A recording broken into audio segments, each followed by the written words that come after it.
All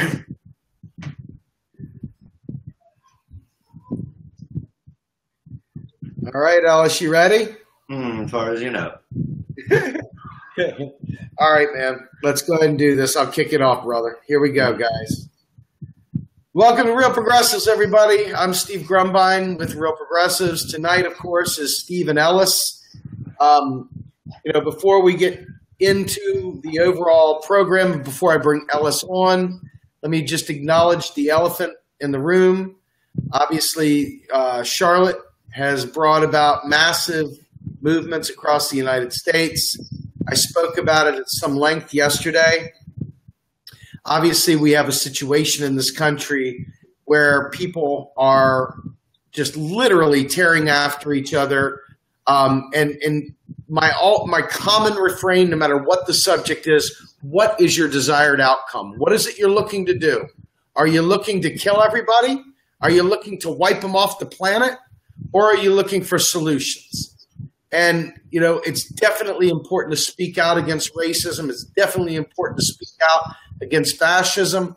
But it's even more important, in my opinion, to know the root of it so that you can solve it, so you can eradicate it from existence. Sadly, it's not going to fit neatly on a bumper sticker. Even more sadly, it'll require you to think beyond what you want to think about. And worse yet, it's not going to be a direct one-for-one. You're not going to see it dot here and a dot there and say, yep, there's the answer.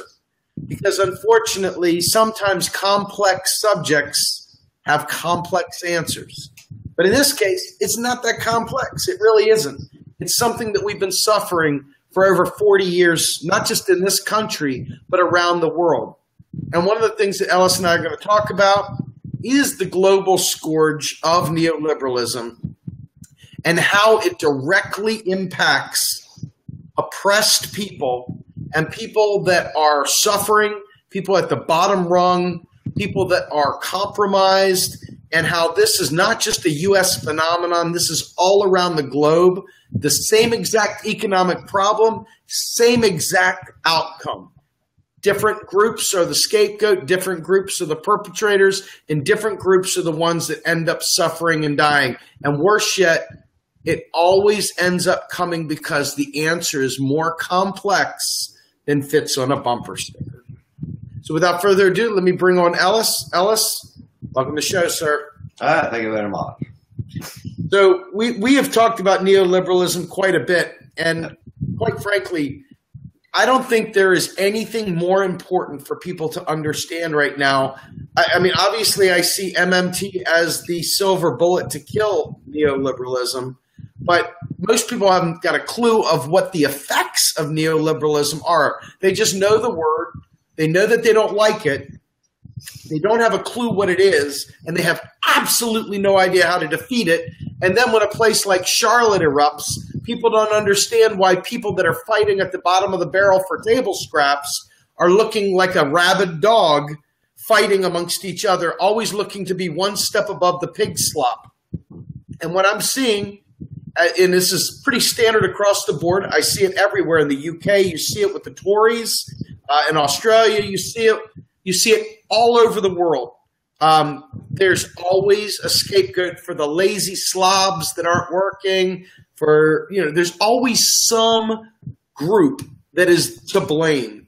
And right now, what you see is the white America has decided that it's going to go ahead. Now, I'm not talking about all white America. I'm talking about the lower tier of white America is rising up because they are damn sure they don't want to be on the bottom rung. And really, at the end of the day, this is because of neoliberalism forcing people into these very compromising situations where they literally don't take the time to learn anyway. But once they don't take the time to learn, now they're sitting there looking for somebody to blame for all their problems. So lo and behold, you got the white scourge, man. You got the friggin' neo-Nazis with their Bed Bath & Beyond tiki torches running through the streets singing, white power, white power, white power. And Sieg Heil, Sieg Heil, Sieg Heil. Oh, well, whatever, right?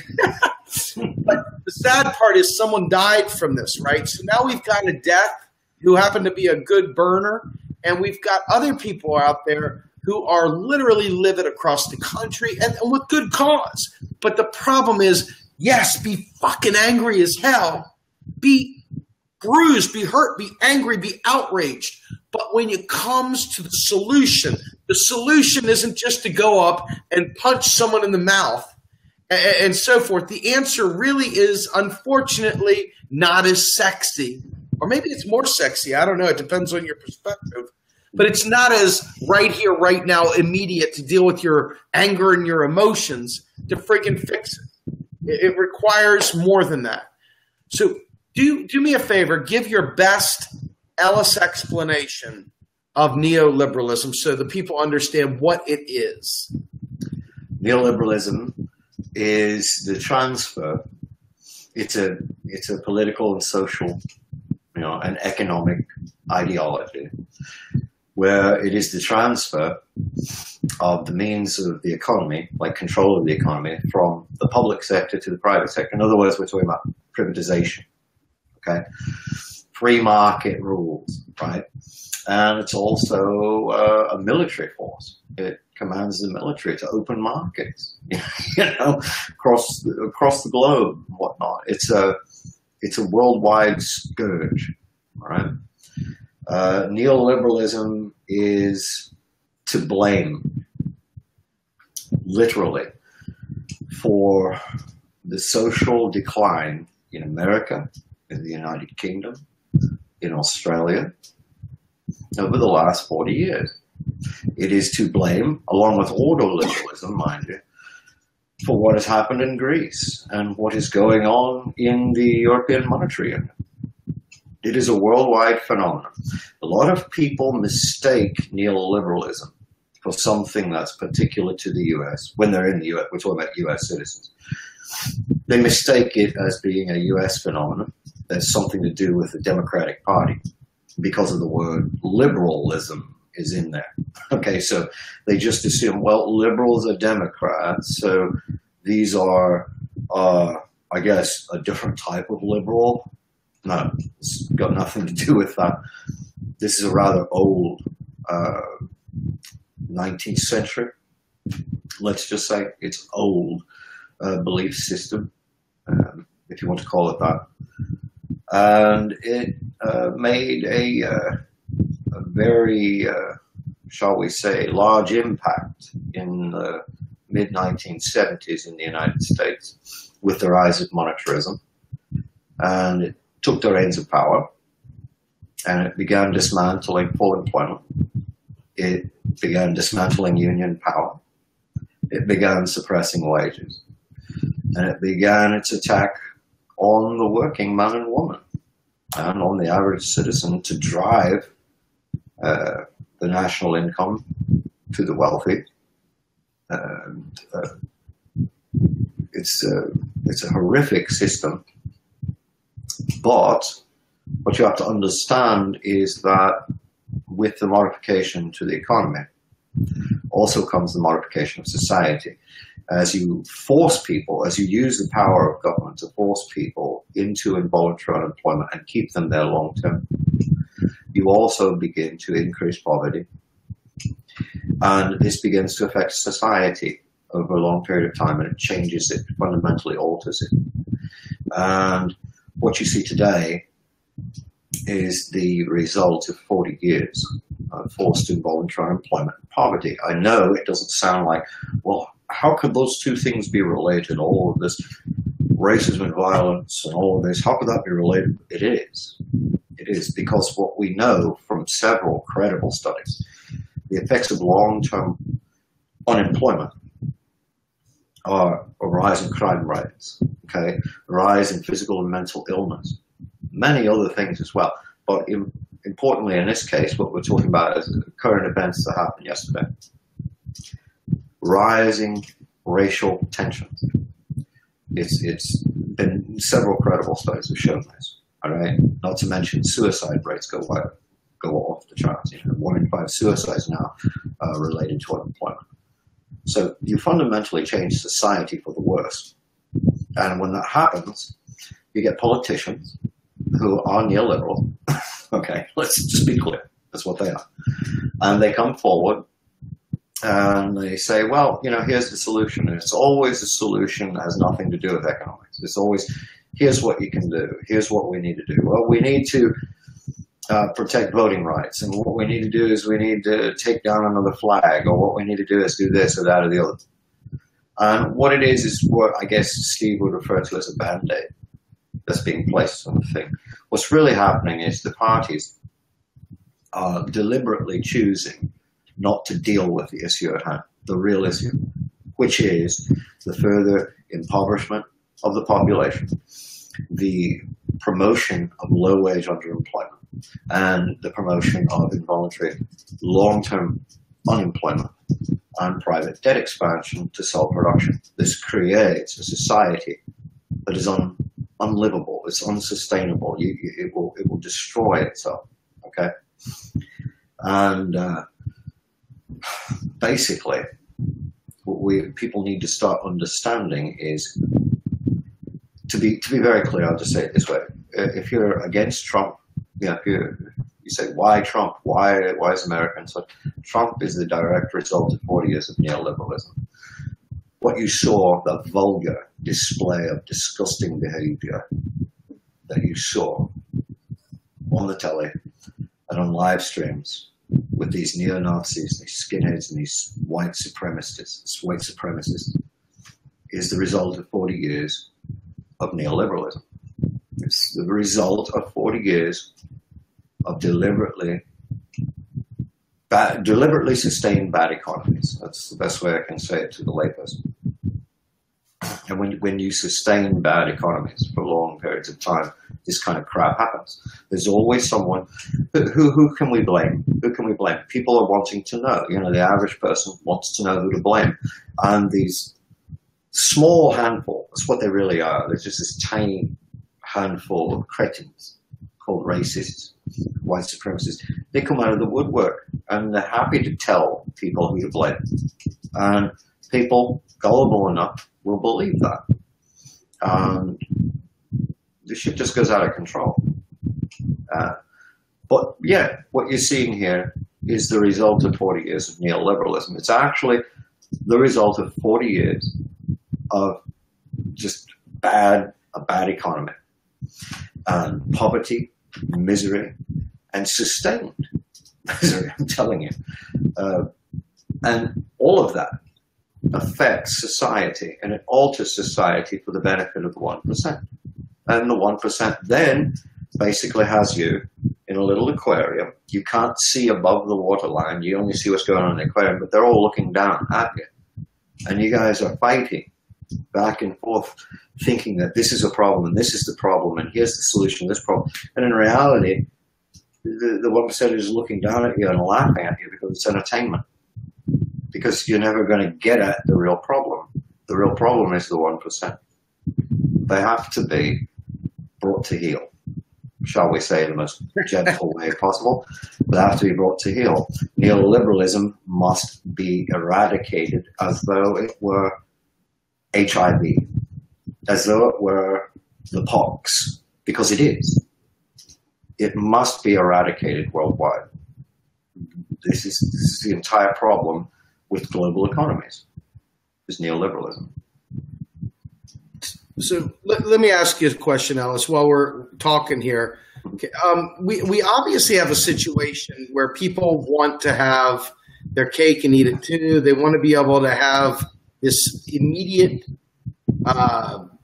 response to everything. They want to feel something. They want to take action. They don't want to delay their gratification.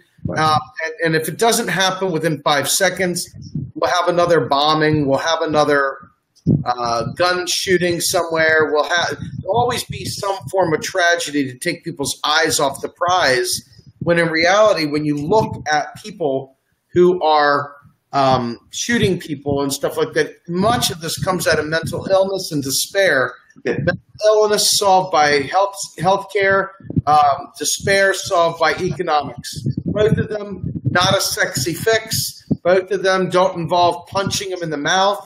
Both of them don't involve taking to the street and clubbing somebody. Both of them are very, very different solutions. And what is the fastest way in your mind to show the connection between how neoliberalism is destroying us and how we can solve it? We obviously understand MMT is, the cure to neoliberalism, but it seems like it's quite different for people who don't understand that there is a definite cause and effect with what happened in Charlotte and what will continue to happen. This won't go away. And maybe it isn't just going to be African Americans or Jews or this or that. Maybe next it'll be transsexuals. Oh, it already is. Maybe next it'll be gay people. Oh, shit, it already is. Maybe next it'll be Mexicans and Islamic people. Oh, crap, it already is. So this scourge of neoliberalism affects the UK royally. It affects Australia royally. I mean, it's destroying both nations. Why is it that we cannot get people to understand? I mean, is it just that the media doesn't allow us to focus? There's a very, very, very, very poor educational system in America that's based on ideology and politics mainly when it comes to these things. It doesn't really speak to reality all that much. And another thing is that people can't seem to put a bad economy. They can't seem to put the economics together with, oh, well, there was another mass shooting. They can't figure this out, because you have to follow, you literally have to study it to understand where we're going with it. Like I said, the studies show conclusively that long-term unemployment is going to cause mental illness rates to skyrocket. Now, what happens when you get a bunch of Republicans in there that says, hey, let's give everyone a gun? Let's just let everyone have guns. Well, the mentally ill are going to get a hold of them. They're going to do stupid shit. And then when Fox News gets on there and they start talking and doing all of their crap and trying to fire up people, and the Tea Party trying to fire up hatred and misery. Somebody's saying Rush Limbaugh's running his fat mouth, right? These people take these people seriously. And so what do? They go they're already mentally ill. They go grab a gun and they start shooting up people, right? That's what you get. But let me make this point clear. Let's look backwards to Europe. See if I can make my point rather succinctly. The Weimar hyperinflation, the Great Depression was affecting the entire world, right? And there was a lot of suffering and misery and poverty. People talk about the wheelbarrows of cash and whatnot. If it weren't for that bad economy over there, Hitler wouldn't have gained even a toehold in politics in Germany. It's because of the Depression, it's because of the hyperinflation that he and the Nazi Party were able to work their way into the mind of the people. All right?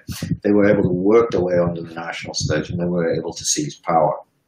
It's because of that. But I tell you, if Germany, while every other nation in the world was suffering under the Great Depression, Germany was just having a grand old time. Everything was stable. And we all had plenty of money and, hey, we're all happy here. Jobs are plenty. Hitler wouldn't have been able to do dick. He would have been some dumbass with this stupid square mustache screaming at his face in the fucking mirror. And that's about it. All right? The world economy, the Great Depression, the hyperinflation episodes, what enabled him to come forward. So you have to understand that when you sustain bad economies, bad shit is going to happen. Right? This is just another thing in a long train of violence, misery, and disgusting social decay as a result of impoverishing people, of keeping people permanently unemployed, and giving them no hope. This is what happens. And then you get politicians that come in there and tell you what the solution is. The solution is, yes, really, it is. Okay? It's not what MSNBC, it's not what CNN says, it's not what you read in the newspaper, and it's not what your friends in the left wing talk about around a latte table. All right? We're trying to do educational stuff here. So Hitler didn't rise to power in Germany because of identity politics. All right? There's something that enabled that. And it's called a bad economy. And it's called suffering and poverty. And people wanting to know, how the hell do we get out of this mess? And he says, oh, yeah, I got an idea. And they say, oh, well, yeah, he's great. And then he'd start telling everybody the Jews were to blame. And go, oh, yeah, they are to blame. And what happens? Okay? So they have that. You want to know why Trump's there? You want to know why the Republican Party's crazy? Well, you know, you got libertarians that run the fucking thing now. And why are they allowed to run it? Well, because you spent 40 years destroying the economy with bullshit. Right? With bullshit stories about the government going broke and we can't afford to raise the wage because it's just a cost to business and business will go under, or they'll just pass the cost on to consumers and blah, blah, blah. Let's just keep on allowing them to suppress wages. Just keep on going and going and going till poverty is everywhere. And let's defund education too, because God forbid you'd want an intelligent populace. You know, it's better. It's better to have an uneducated populace. That way they can come on a live stream that we're doing here, and they can comment about things that they heard on TV and act like that's reality. Okay, and what I'm saying is bullshit. Okay, so yeah, we have a major problem with education. So when you do that, you're virtually impoverishing the nation. You're giving them no hope. All right, and then they can't figure things out for themselves. This goes all the way back to Karl Marx, which is something we should really talk about, by the way. Yeah, let's add that in here.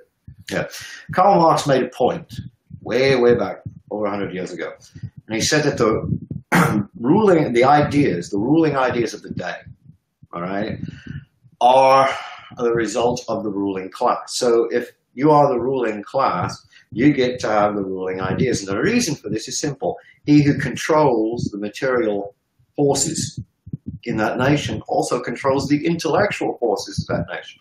All right? So that's what I'm talking about. When neoliberalism gains its foothold there, and the ruling class, which is, you know, neoliberalism, but it's the 1%, you know, and corporatist America and the financiers, when they get a toehold there and they finally get their way, and they get to suppress labor, and they get to suppress wages, and they get to bust unions, and they get to give you low-wage underemployment of the guys that were all going broke. Okay? When they get to do that, they also get to dictate terms on education. They get to dictate ideas. So the ruling ideas today, after 40 years, about the ruling class, they come from the people who control the material forces in this nation, in the UK, in Canada, in Australia, in Japan. What is that? It's neoliberalism. It's the 1%. It's the 1%. They tell you what to think, and then you think it. It's not a conspiracy. It's just the way it is. All right? I am the controller of my house. So whatever I think, I tell my kids, this is what I want you to do, and this is what I want you to do, and this is what I want you to do. And they say, yes, Dad, yes, Dad, yes, Dad. That's what you're doing. Okay? It's really simple. It's very, very simple.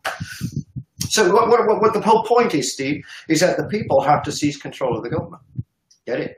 Yeah. Every one of us, we have to go out and we have to seize control of Congress and replace it with people like us. All right? And then once we have seized control over the legislative authority, the regulatory authority, and the currency issuing authority, then we can seize control of what? The intellectual side of it. Then we can bring education to the poor. Then we can teach people the correct things. Then we can teach children that these asshats walking around with tiki torches are a bunch of freaks and what they're doing is wrong. And people will listen. The children will listen. And we can have a generation of smart people, not a bunch of idiots, running around with fucking Nazi helmets on. You know, Sig Heil, some dead freak. You know, I mean, think about it, all right? That's the whole point. You know, we've lost control. Society has lost control of everything. It's lost control of the economy. It's lost control of the educational system. It's lost control of everything to neoliberalism. It commands everything. Yeah, I want to tell you, today was an interesting day. You know, we had somebody who's supposedly a Bernie crap from some dipshit Bernie group tell us that if he needed further elaboration on Bernie's plans or further elaboration on neoliberalism, he'd wait for Bernie to tell him our efforts aren't needed. I tell you that just to lay out how stupid, utterly devoid of value many within our movement are when it comes to actually considering how do we solve this? Okay. And so they run and bounce off walls. They sit there and yell and scream. And you're sitting there, hey, here's the example I used earlier. Tell me if this makes sense. Hey, guys, my electric bill is really, really high. So I'm going to go get a second job to pay my electric bill. However, my electric bill is really, really high because I have a defective freezer in my basement that is running my bill up. Now, I can either A, go get a job to pay the higher bill, which is what they're doing today, or B, I can either get rid of or replace the freezer and work one job and fix the root of the problem. Now, unfortunately, MMT has fixed the freezer. But to most people in the progressive movement, their version of this is to go ahead and get a second job. That is exactly what neoliberalism is doing to us right now. It's full bore. Nobody sees the forest for the trees. They're not paying attention. They're not alert. If it takes more than 5 seconds to convey a thought, they're on to the next subject. Mm-hmm. It is amazing to me that, and then when you tell them this is maybe the most disgusting thing I've ever heard, more than any of this other shit, ironically. Bernie Sanders supporters that don't know who Stephanie Kelton is, that is trying to save us from complete destitution and climate disaster and everything else. There we go. And they're like, I think it's just a cult. I think it's just, that's just a theory and all this other bullshit. And here we are. I can tell you what is not a theory. What is not a theory is there's a young girl dead down in the South, okay, who died as a direct result of neoliberalism's icy fingers digging itself deeper into America. And it's not going to be the last death. And people, instead of fixing the freezer, are going to go ahead and get a second job, and we're going to have a full-blown war in this country because of full-blown idiocy. No joke. And that's where we're at. That's what I'm seeing. People would rather say something moronic, do something moronic, and just react and attack. I mean, there was one picture in stock photo where a guy standing there being a stupid fool, like literally unworthy of his next breath, saluting his little Sikh Heil. And somebody else took the time to watch him get punched in the mouth. And they took 3 shots of the fist. They go, and it's like, great.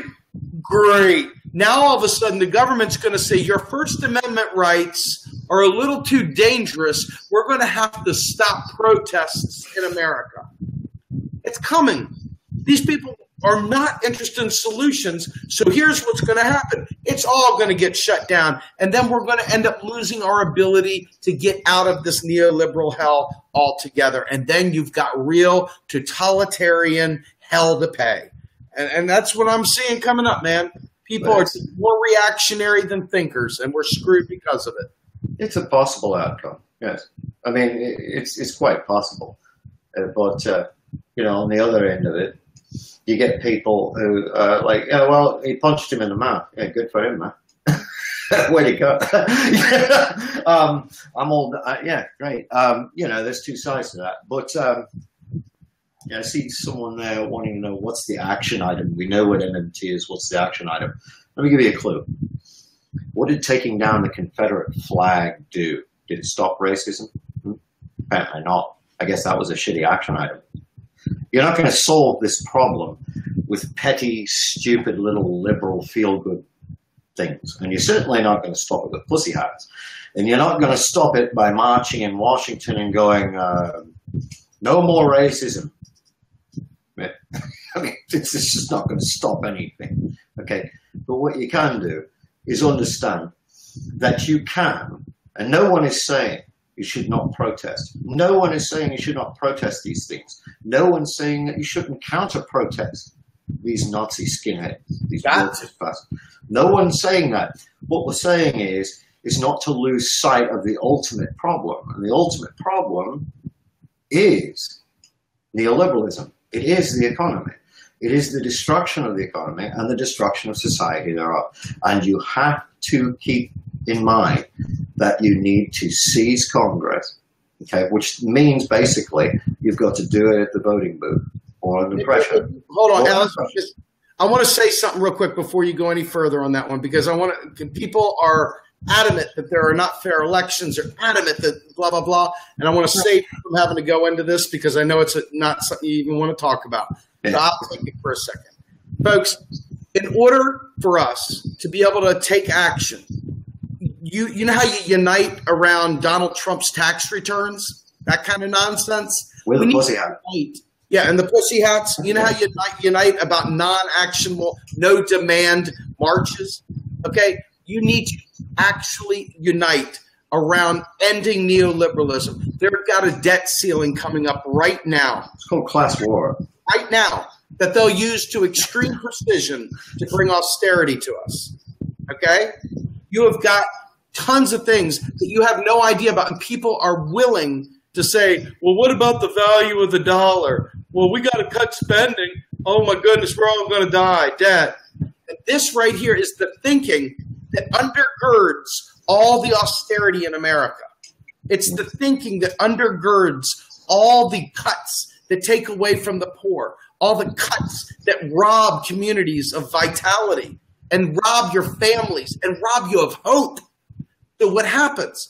In order for us to make change, they have to know we know what's going on, and they have to know that we are not going to take it anymore. And it can't be like some of the progressives going, yeah, but we need to go back to the gold standard because things and reasons.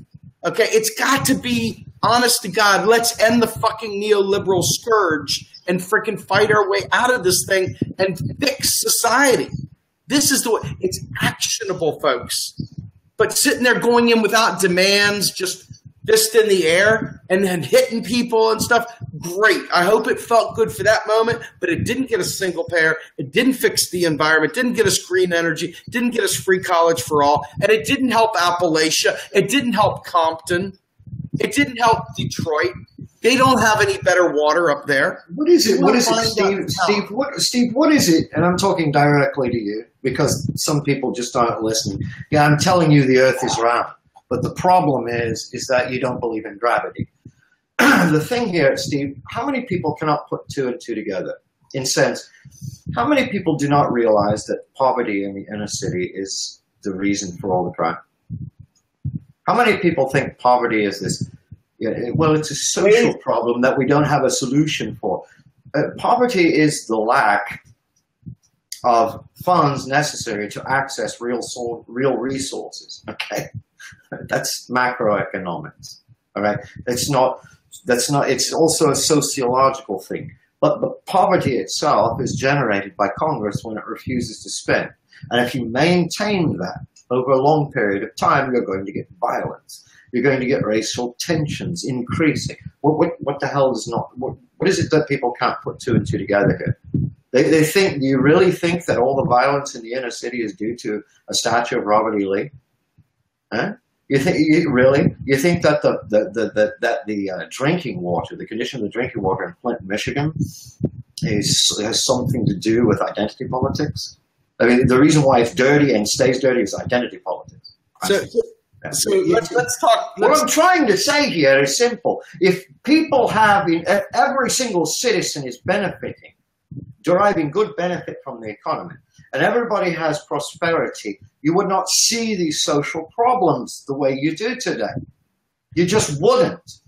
Because they are a creation of neoliberalism. They are a creation of a sustained bad economy. So no one's telling you shouldn't protest skinheads. No one's telling you shouldn't go down there and protest the pipeline. That's not what we're talking about. We're talking about ultimately what the problem is and ultimately what will bring this shit to heal. And that's being able to unimpoverish people.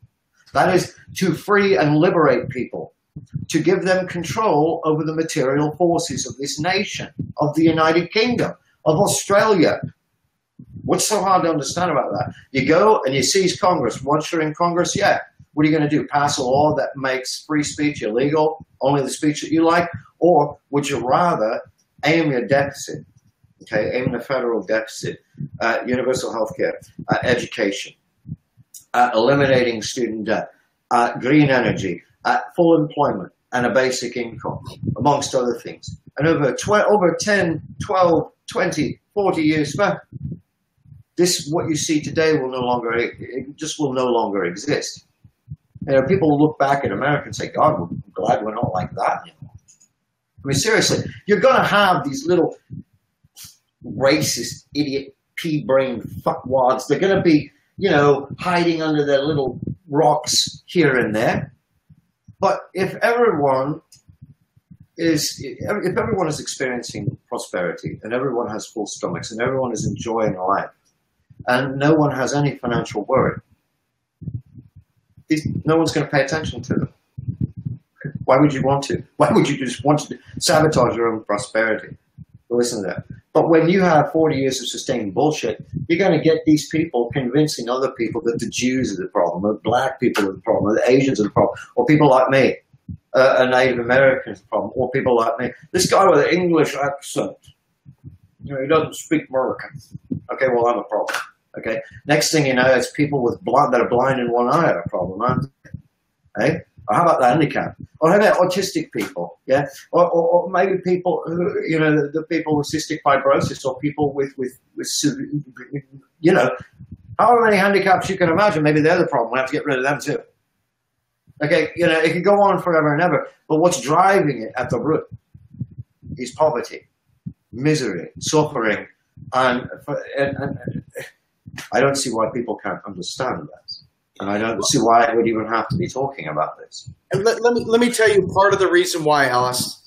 There are many in the Democratic Party, and we saw some of them commenting, what do? We don't know what to do unless our dear leaders tell us what to do. That's a fucking problem. We don't know what to do. Why do you need a dear leader? Why do you need a fucking dear leader? Why do you need a dear leader to think for yourself? You're wired. The vote blues that are in, their fists are in the air, but they need somebody to tell them, I don't understand what's going on. And so if it's not coming from like my favorite politician, then, oh my God, it's like, what do we do? Like, for sure, that's the problem, man, right there. It's okay, Stephen, to have leaders to organize movements and to organize a political party and to organize this and that. But you don't need a fucking leader to tell you the answer to certain things. You just need to be able to think for yourself.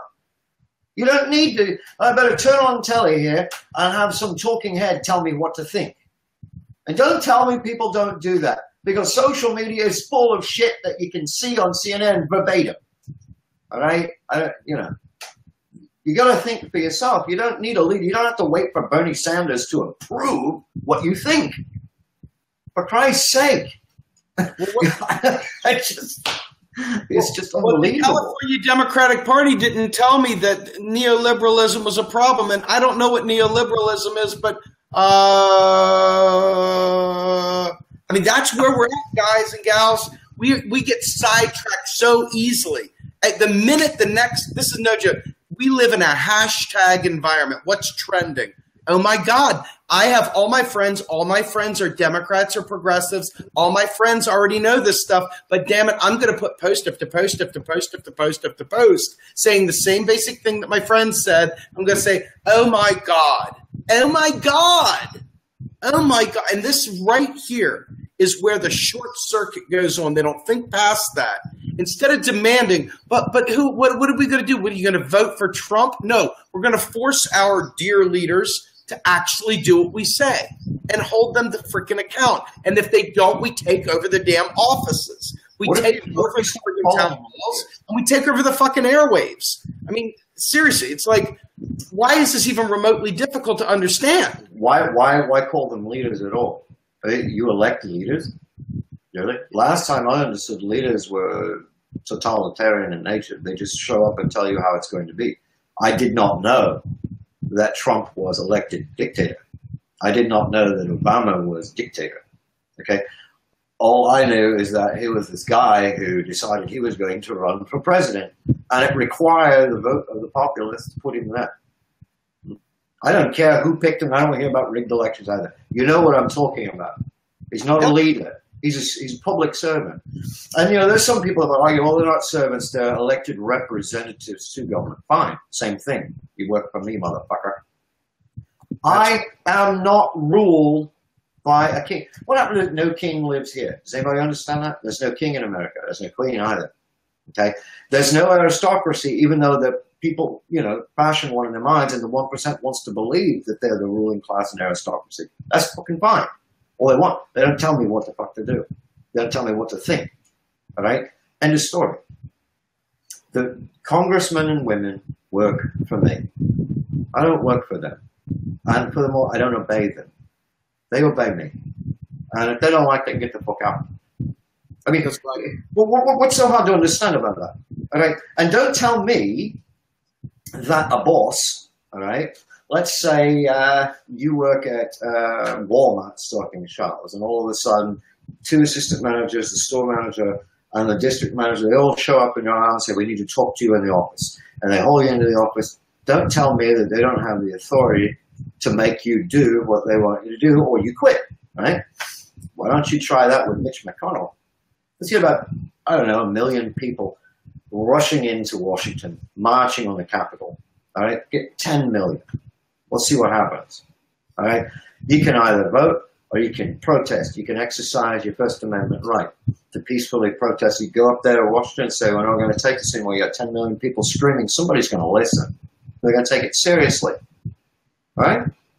So don't tell me it can't be done. It can be done. It can be done. But the failure is by taking control of a Congress and then thinking the U.S. government's broke. Yeah, that's just neoliberalism. And people need to understand that. What's neoliberalism? Let's talk about what's the core things that neoliberalism wants you to know. The U.S. government is broke by design. In other words, when the founding fathers created the federal government and the Constitution was enacted, they designed the U.S. government to be penniless and need an income. Okay, so the U.S. government's broke. It taxes to fund its spending. In other words, it uses the proceeds from tax collections to pay for things. And it has to borrow from the private sector to cover its deficits, and the national debt's real. All that's neoliberalism. And people don't fucking realize that, yet they're opposed to neoliberalism. How can you be opposed to it if you believe the government's broke? You can't oppose neoliberalism unless you reject every single tenet of neoliberalism. And I just gave you 4. Yeah, 4 of many. So let me drop in here for a second, Ellis, because when we were talking, you know, about dinking and dunking around the edges, typical old left, the old guard left that sits there and tries to tax to spend, and they go through this machination where they spin and spin and spin and get nowhere, quite frankly. That right there is, if you know it, if this is, the earth is round, so we already know this. But if you sit there and you do this tax to spend, tax to spend, tax to spend, you obviously don't know the earth is round, or you would stop and get off the hamster wheel and do something different. So right now we know empirically, that we cannot just do Medicare for all. We could have a national health care service without, going beyond Medicare for all. Okay? Yeah, you don't even need that. You could just import the NHS here, straight from the UK, and set it up, and there it is, because we already have the infrastructure in place. Absolutely. But we know it. The earth is round. We're not telling you anything different, right? Nothing different, right? I had, you know, one bill at a time. Instead of actually, I don't have 40 years to wait for you to implement paid family and medical leave. I don't have 40 years for you to finally get to student debt relief. And the world doesn't have time for you to wait to get to green energy because you were so busy trying to find a tax dollar somewhere to pay for it. Okay? If you don't understand this, if you think that this is just the earth is round, hey, it's the same old, let me assure you, you don't know what you're talking about. And that right there is the problem. Full cups. People that don't know what they're talking about. It's the thing that I just said. You know, they may be telling, you told us the earth is round and we get that. But the point is they're denying gravity. They're denying gravity exists. The thing is this. If you think that the federal government needs to collect tax dollars from the rich and everybody else in order to pay for things, right? If you believe that, then in order to do that, what do you need to do? Well, you need to seize control of Congress. In other words, you've got to put people in Congress who are going to do what they tell them to do and tax the rich so you can pay for things. Or you're going to have to put pressure and call your congressman and march on Washington and say, we demand universal health care, and you tax the rich to get it. But everybody talks about how that's a hard uphill battle. But as soon as I say, or anyone else in the MMT community says, well, taxes don't work that way. The government doesn't spend proceeds to tax collection. In fact, You can't pay a tax until the government spends. So the government has an infinite supply of currency issuance. It has infinite currency issuance power. You know, every time it spends and buys anything, it's a brand new dollar. Right? So we don't need to do that. We can just go ahead and spend. Suddenly they throw back an impossible argument and say, well, what do you propose to do? Rigged elections. Congress, the 1% is too powerful. Oh, but it's not too powerful to tax. I see. So you believe that it's going to be quite a simple thing to just go in there, seize control of Congress and tax the rich and we can get on with it. But for the government to actually just spend for all of these things and not tax anybody to pay for it, well, that's a hard battle because we have rigged elections. It's just a bunch of fucking excuses. And here's why. Because you believe sincerely, not only is economics boring, but you believe sincerely that it's too difficult to understand.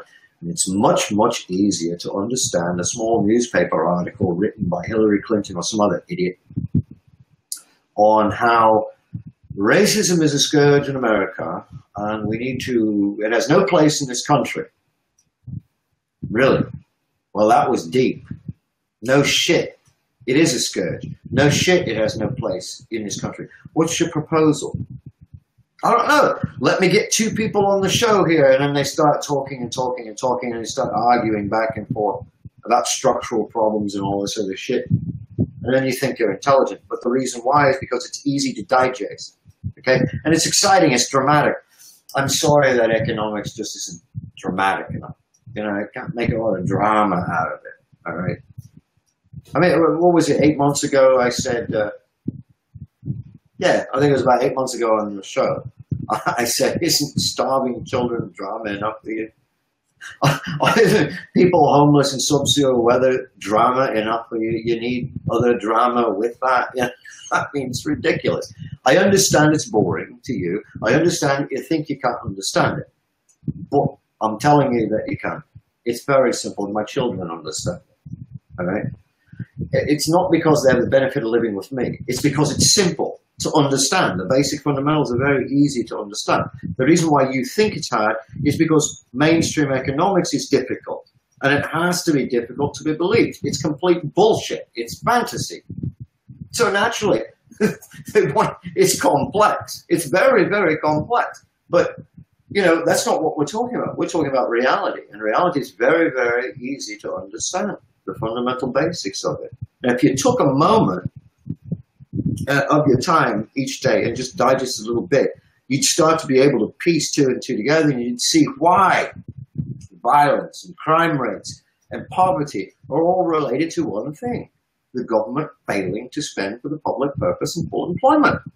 It's that simple. And if you do that, you'll reverse all of the shit that you see today. It will literally be reversed. It's real simple. I mean, they have it. Well, okay, so obviously we know it's simple, but we also know that people are not terribly interested in solutions, quite frankly. It's not dramatic enough. It's not dramatic enough. It doesn't have enough of the immediate factor. Steve, which would you rather watch, Skyfall or C-SPAN? Well, Skyfall for sure, because I don't want to watch C-SPAN anymore. No fucking shit. And so as a result, one could say that the Federal Reserve is a private banking conspiracy owned by the Rothschilds, is Skyfall, and MMT is C-SPAN. See? Solutions are C-SPAN. And non-solutions that won't get us anywhere are private banking conspiracy. You know, the Fed's owned by global banks and Rothschilds. You see what I'm getting at? There always has to be some drama. You have to turn it. It has to be exciting, or Americans lose their attention span. And it's not just Americans. The only reason why I'm saying it is because we're in America. I'll tell you, the same thing exists in the UK. Nowadays, people lose their attention span just as well. And in Australia, fuck it. There's no attention span paid, especially if you're a liberal. You know, they act like North Koreans. Dear leader is speaking. I'm not fucking kidding you. Well, Your leaders said run a surplus so that we can have prosperity for all. Yes, let's do that. Let's destroy every fucking dollar in the Australian economy. The economy would work if only we didn't have any money in it. Wonderful. Dear leader. I mean, well, you know, yesterday in my rant, for those of you, I don't know how many of y'all saw it, but I did a rant yesterday, and it was a very purpose-driven rant because I was so tired of watching wash, rinse, repeat. Folks, let's just role play for a second, right? Somewhere, sometime, we don't know when, it won't be far away, I assure you, there's going to be another shooting. I don't know when it'll be. There's going to be another bomb scare in the UK. Yep. There's going to be another there's going to be something. Somebody is going to find some stash of corruption somewhere. There's always something to fear. Blofeld is coming, Steve. It's going to take over the newsway, the air, right? It's just going to take over. And anything you say outside that is going to be boring. And it's going to be there for about 3 or 4 days, maybe even 2 weeks. And then it's going to vanish again. It's a latte pack. And this right here is why I just keep going like this and just pushing shit aside, because you know that you're going to experience again another calamity anytime now. Something bad is going to happen. I don't know what it is. It always does. This is the way it works, sadly. And, to be fair, I don't own a gun. I don't want a gun. I don't care about guns. It means nothing to me. Right? But there are many people in this country that do. And so you have this situation of neoliberalism that's brought on a very, very frightening, very American experience of people without hope, people without jobs, and armed to the gills. Okay? And you've got a situation ripe for violence. It's going to happen. And it isn't about guns, ironically. It truly is the undergirding of neoliberalism that has brought such hate and such unbelievable amounts of despair and hopelessness that is going to cause the next one. It won't be this, it'll be that, it'll be something else. And we're going to go ahead and follow the shiny object, and we're never, ever going to drive through to get to the point that we're talking about. I assure you, watch how the Facebook hashtagging goes. Watch the post after post after post of repetitive posts that say the exact same thing to the exact same audience that already knows it and agrees with it. It's a claptrap. It's going nowhere. It's not action. It is almost like some form of weird therapy. I don't know. But whatever it is, it's not solving problems. Nothing is getting solved. That's the part that's struggling to comprehend, is like, God, here, my freezer is broken. I'm getting rid of it. I'm not getting a second job. That is the answer. It's got me totally flabbergasted. Yeah, the thing about guns is this. People fail to realize that the violence that you see, they say, well, it's because of guns, and so we need to ban them. And then you hear the people on the other side, you're not taking my Second Amendment rights and blah, blah, blah. And this shit goes nowhere. And eventually I say, well, the solution is we need to regulate certain guns, or we need to ban certain things. Okay. But then again, in the 1950s, for instance, you see as many mass shootings then as you do today. There was also a situation of full employment back then. There were strong economies back then. Workers made excellent wages. Only one person had to work. You didn't have to rely on bank credit to buy your groceries. People weren't thrown and subject to vast amounts of poverty that we see today. Okay. Poverty breeds violence. What is so hard to understand about that? And then when you get assholes like the NRA coming up and telling you what the solution is, we need more guns to protect us from criminals. But why are the criminals there? Why are crime rates rising? Because unemployment, forced involuntary long-term unemployment, breeds rising crime rates. Poverty breeds rising crime rates. So the solution is more guns. I see. Okay, great. then, you know, well, let's relax this and relax this law and relax this standard. You got one party doing this, that, and the other, and then gun violence is on the rise, mental illness, blah, blah, blah. Well, gee, mental illness, it's also another result of long-term unemployment. You have to look at the big picture. You can't just look at each event. Like when people look at this event that just passed, all right? They see it in isolation. Right? We're looking at it in isolation. What we see are a bunch of Nazis that are doing a terrorist act. That is exactly correct. Driving that car through the, and killing that lady and harming other people, that's a terrorist. That's an act of terrorism. That's absolutely correct. But the cause of it is not mystical. It's not mysterious. Okay? And it's not difficult to solve. Okay? It's not very difficult to solve. It's not complex. And I'll tell you what won't solve it. What won't solve it is picking another group of people or picking out an identity of another group of Americans and blaming them or putting your finger at, okay, well, this person, that, and this, that, and the other. This blaming game won't work because you're not going to go anywhere. So I want to raise something up. You know, I've heard repeatedly that there is no anti-war left in America. Where's the anti-war left, right? And I'm looking and I'm seeing that we've got a similar situation with our domestic situation as well. It's like we got to understand that if we want a progressive world, we want to have, it's not even a progressive word. Get rid of the word progressive for a minute. If we just want a just world, an equality-driven, just world, where no one is suffering unnecessarily and people actually live a life of abundance. And by abundance, I'm not talking about opulence. I'm talking about a life that is full and rich and you can achieve your own purposes that you feel led to do. And basic needs have been wiped away. Don't need basic needs. We've already got that covered. You know. Exactly. Prosperity. It just seems to me like folks don't understand that there is a one-for-one correspondence here with the problems we're facing.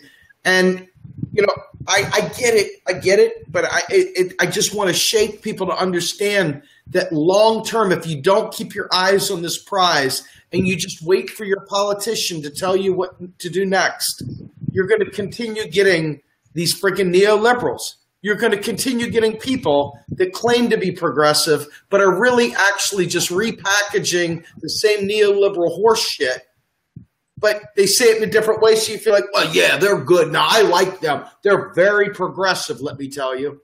And then you say, well, how are you going to freaking pay for it? Are you going to fucking deliver what you just said? Well, of course I am, if everybody else will do whatever.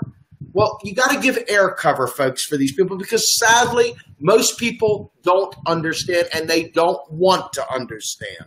Trust me, I do this every day of the week, and my day is spent trying to figure out at what point in the tail do I have to start to get them caught up. Do they have any economic background? Do they have no economic background? Are they just steeped in saying nonsense? Yeah, it's just capitalism, man. It's just capitalism.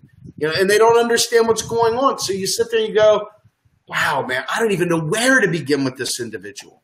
You know what I mean? And this is what we're facing. So it's very important that the people that do get this keep working it and working it and working it so we can get mass numbers to save our friggin' country from ourselves, for God's sake. Ellis, what do you think here? We're a little over time. I want to give you a chance to put a bow on this. What people need to understand is that violence, crime, you know, all of these things, let's just call it social degradation, social decline, okay? From a society that was more or less gentle, more or less, notice I say, to now totally insane and out of fucking control, all right? How do you get there? And the point is you got to remodify society. You got to modify society, and the only way that you can do that is through the economy. This is what neoliberalism has done. It's modified society for the benefit of the 1%. It's modified the economy for the benefit of the 1%. But the thing is, people need to understand. They need to get a grip on this reality quickly. If you take 100 human beings over a period of 2 years, let's say, in a particular neighborhood, and you subject them to extreme poverty, and it goes on for 24 months. It's really a stupid question to ask, why is there crime? Why is there violence? Why was there murder? Why is there drug addiction? Why is there alcoholism? It's because of despair. What is so hard to understand about this? So if you subject the entire nation to despair, and you use the power of the federal government to maintain it by force, over a long enough timeline, we're going to have a society that has declined to the point where it's not safe to live in. This is real simple stuff to understand. And like I said, the solution, the overall solution to all of these problems is not to pick these individual battles that are going on and fight just one and then defeat it. Okay, first we defeat racism. Now we'll defeat climate science denial. And after we defeat climate science denial, we'll work on climate change. Then we'll fix that. Then we'll work on, you can't do that because you're never going to win. You have to start with the overall macro picture. And that means the economy. I'm sorry if that's boring. I'm sorry if that doesn't sound like the answer you're looking for, but it is. You have to engender. You have to bring about sustained prosperity and perpetuity. You have to. It's imperative in order to have a society that is safe and decent to live in. Okay? You can't. People scream, hey, Steve, you see these people, they scream about how if libertarians took control, that society would decline to the point where it would be just mayhem and chaos. You couldn't live. Okay, well, why do you think that is?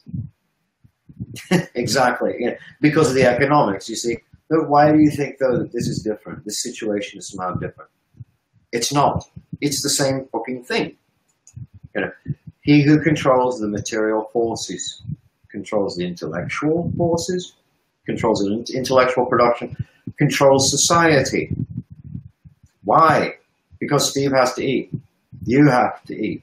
And if you can't afford the food that's being produced, you get hungry enough, maybe you'll turn to crime. Maybe you'll turn to gangs. Or maybe if I keep you suppressed because you're African American, and maybe I just keep your community suppressed in these inner cities with these slumlords and all this other crap and the gang activity going on, giving them something, a way to get by, and giving them an identity and giving them some way to survive because the government refuses to do its job as a currency issuer and take care of these people because they're American citizens that deserve dignity, to give them a job at a decent wage, to ensure that they have enough to eat, so that they can clothe themselves, to ensure their basic needs, and they don't have to live in a filth pit. All because of that. Because the government refuses. Well, who's controlling it? The 1%. And neoliberalism. That's the problem. You have to eradicate it.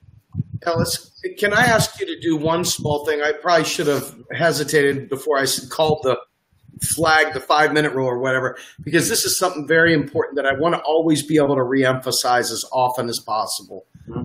The reason we see the wage gap immeasurably growing as vast as it is because GDP, or the productivity of America, is largely in the financial markets and is largely just at the top, and it just keeps growing. And we, at the bottom, have been given no public policy space.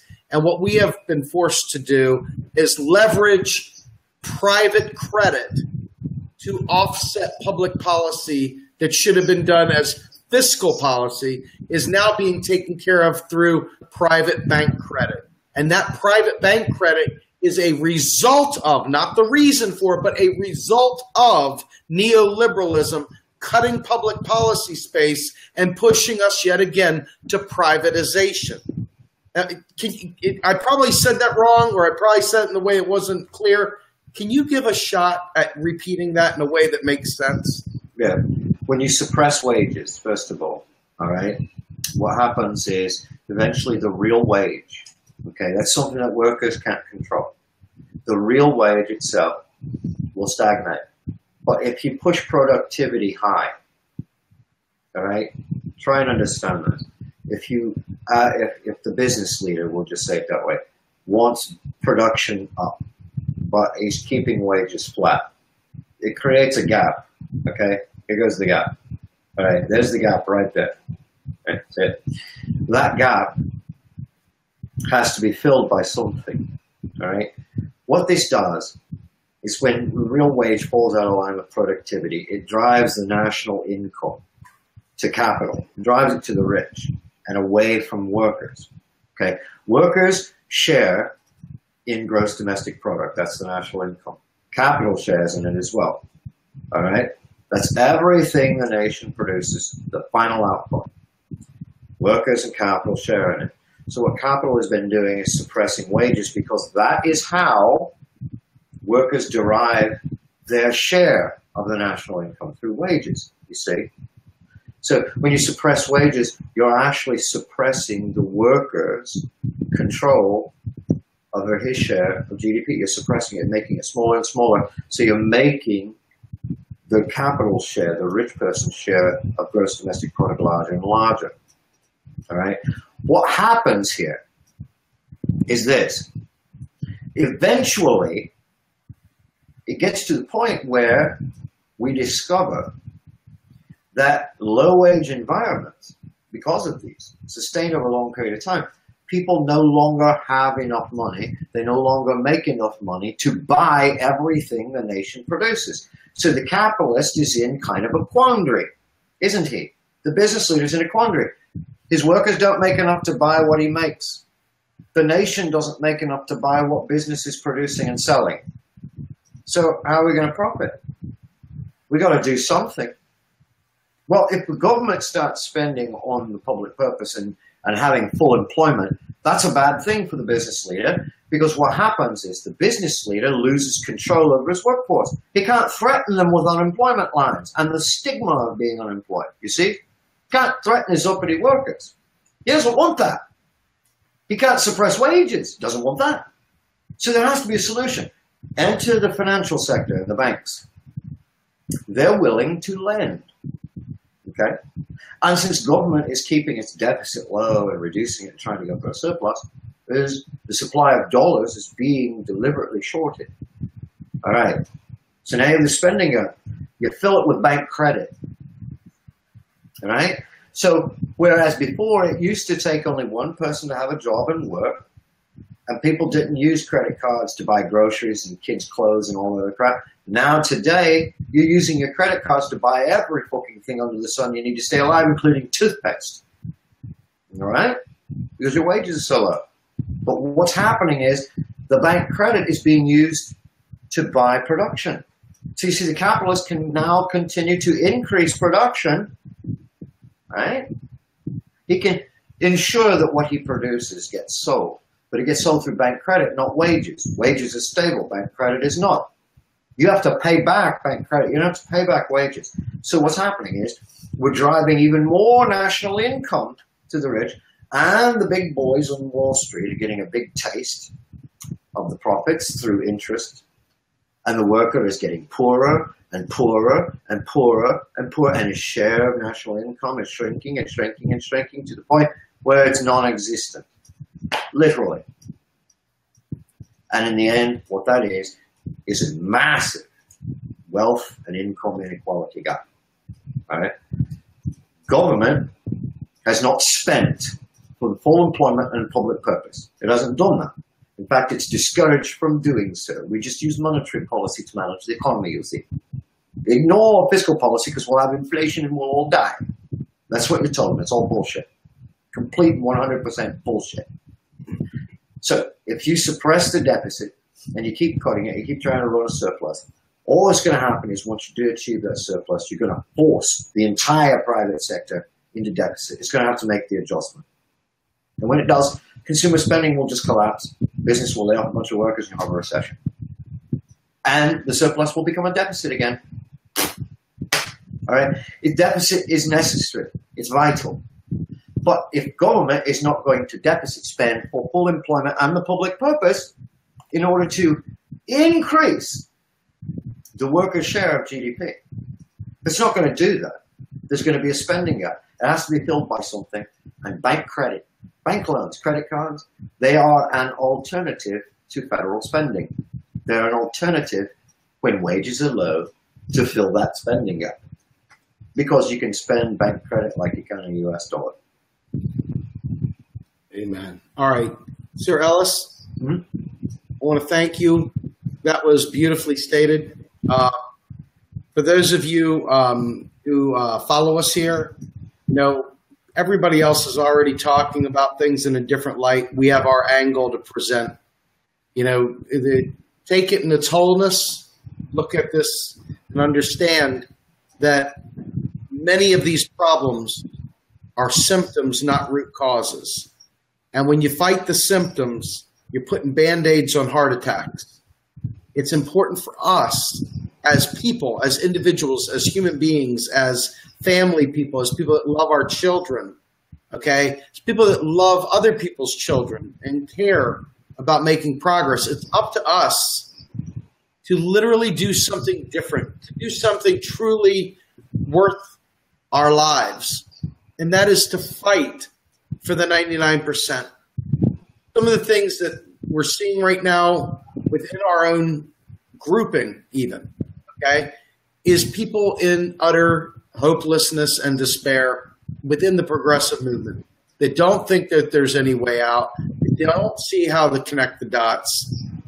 And quite frankly, they don't understand all these different strategies for third parties here and Demen there, and they're all squishy-minded about all these different strategies to do things. Folks, no matter where you end up in your strategies, remember this. It doesn't matter where you reside. The truth is economics is agnostic. It doesn't have a party to it. What we're talking about here is taking a truth, an underlying macroeconomic truth, and applying it to progressive, policies in our lives.